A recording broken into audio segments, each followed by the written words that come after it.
画它的时候要注意这个虚笔。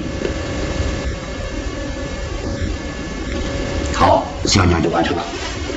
接下来咱们画叶子。这个叶子，这张画是个比较完整的一张作品，所以说有老干，有论干，有泪叶，所以说这泪叶咱已经讲过了，咱们把它画上去。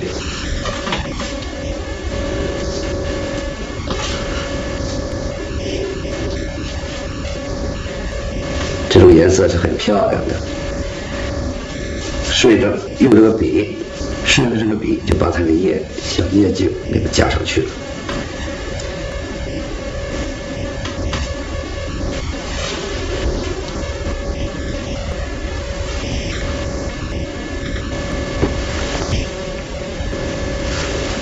这边的枝上也要加一点。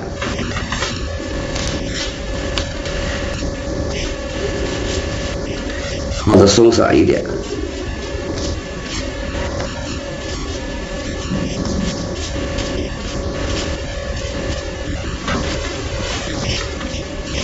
可以再加一点虚的。好，画成重叶子，这是垂下来的。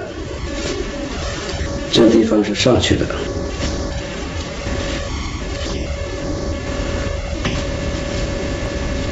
这个时候要注意，这个笔要准确，不要破坏了原来的花头的造型。